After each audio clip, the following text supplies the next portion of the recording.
Hi, my name is Lynn Richards. I'm a master gardener. I live in Richland County, but affiliate with Lexington County Master Gardeners. And today I'd like to continue my talk about gardening in the shade. For most people, gardening in the shade means no color, limited choices.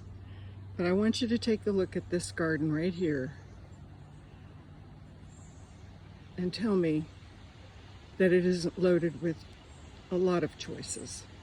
And I'm here to tell you about a few of them that can really make your shade garden bright and cheerful. First, you'll notice that I have most things in containers. It's nearly impossible to grow anything underneath these huge trees. I have a sweet gum tree here that's enormous, an oak tree here, and a hackberry behind that. So you can see that this area never gets any full sun. So here are a few of my favorites. This container right here has a holly fern in it. It also has, you can see, a hosta. And this hosta I like because it has red stems. And I like that color. As the summer goes on, it will have more and more red in it. I have it paired with a heuchera. That's the science name for coral bells plants. And these come in a variety of colors and leaf types. This is a hairy leaf type. They have smooth leaf types. You can find them almost anywhere, and they're a wonderful shade plant to add some color to your garden. This variety, I think, is Peaches and Cream. And there's some more of it. And this hosta is a hosta I got from Walmart for about $2. I have no idea what the name of it is. But the point, I wanted to show it to you because you can have really good luck with hostas. And I like to put hostas by themselves in a container and let them grow to their full stature. I just think they're so pretty that way. A lot of people keep them divided. I like them on the full side. Behind this hosta I do know this is called guacamole, and it has been in this container for many years, and you can see it's quite happy. This container right here, this is a variegated privet, and it is available occasionally at garden centers.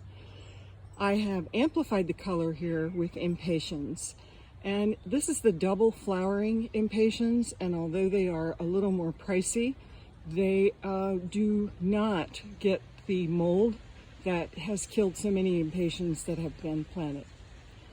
And over here I have a fern paired with more carex. I showed you carex in my last video. This is a different variety. It's called Evergold, and it is really beautiful. Let's see. Behind here, I have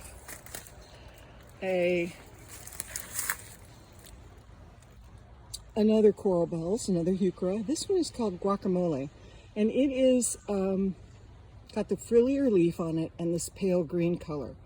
I really love chartreuse to brighten up a shade garden. Here I'm trying to establish a ground cover with my rooftop irises. That's Iris tectorum. And here I have a little hosta that I got last year, and this one is called Drinking Gourd. And I like the upright pattern of its leaves, and I like the dark green color. It's a kind of a blue-green color that adds a little different tone to the shade garden. And this is a Blue Angel hosta, and it will get very large.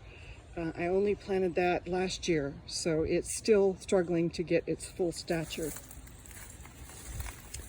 This container right here, I really enjoy this container. In the early spring, I have oxalis in here. And this oxalis is the red oxalis, and it has a lovely pink bloom on it. It's gotten too hot for this oxalis right now. There's the last of the pink blooms, you can see it. But it will come back in the fall when the weather cools down a little bit. This heuchera is called citronella, and it is a bright lime green color, and I think it contrasts nicely with the red, very feathered foliage of this Japanese maple. This Japanese maple is only about 3 years old, so it's still pretty small, but the size container that I have them in, that Japanese maple will be there for life. I have a common hydrangea in this one in the shade, paired with, now this is Liriope, it's the variegated kind. I have an autumn fern over here to add a little more yellow and gold colors in with my shade garden. And lastly, I'm going to show you this hosta right here. It's called Miss June. I just love the colors on the leaves. And again, it's got that chartreuse color that I think is so appropriate for shade gardens to make them feel light and airy. And I'm going to walk over here around to the other side. I'm going to back up so you get a better idea of the shade garden and how it looks and where we've just been. Here is another heuchera. You can see it adds a nice purple color and silver color in. I have more carex here. This is the Evergold variety. And look how big this carex is back here. And it is paired with a white hellebore. And I like this combination because I love the dark green of the hellebore's leaves and I like the pale chartreuse of the carex. I have a rabbit tail fern in here. And as I said yesterday, no garden is complete without cast iron plant. The science name for cast iron plant is Apodistra, and they are starting to come out with some really delightful colors and varieties. Some have white tips, some have just a white half at the top of the leaf, some are spotted. So you can add a lot of different color and texture with Apodistra to your garden. This is a native fern for South Carolina. It's a Christmas fern. And I dug this up and planted it in a container alongside of a hellebore. This hosta is called stained glass. You'll notice I have a drift of hostas. I really love the leafy effect, and I have a variety of colors and textures in here with them, and sizes. The problem has been that the hostas are not thriving underneath my trees. To get them to thrive, like this one, you really need to put it in a container. And this again is guacamole. I showed you this one before. This one is called mouse ears. It stays quite small, puts up a lovely little tiny lavender flower. And right next to it is something called Little Lime hosta. And I like it because Little Lime comes up the very earliest of all the hostas that I have. And it also spreads prolifically, so that's easy to see. Now you can see that I have a couple hellebores in here. They're just very, very small. And the reason I'm adding hellebores is because they will thrive in this dry shade a lot better than the hostas will, even though I do have water delivered to this area. So I'll back up again and give you an idea of how the color works together and the textures. Notice that the Japanese maple used to be really blood red, but it fades to green when it doesn't get enough sun, which it doesn't because this is a shade garden. But I like the feathery texture of the Japanese maple paired with the smooth, wide leaves of the hosta. And I'm going to show you one more thing that I really enjoy in my shade garden. And that is this right here. This is a bulb. And it puts up a lovely flower. And little tiny butterfly flowers. And it's kind of picky, so it doesn't always stay where you put it.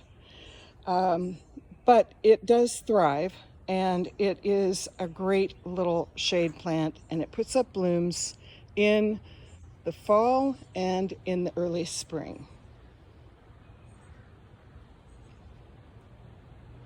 And last but not least, I'm going to show you my last hosta. This is called Sum and Substance. It's quite happy here underneath this cedar tree.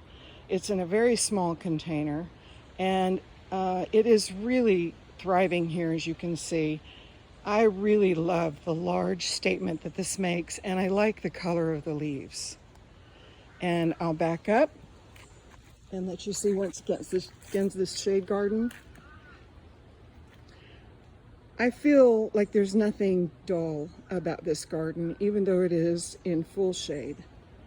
I think it packs as much punch as a full sun shade garden, a full sun garden. So I hope you've enjoyed this tour.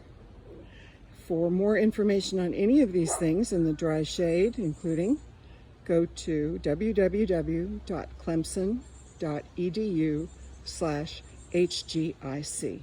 Happy gardening.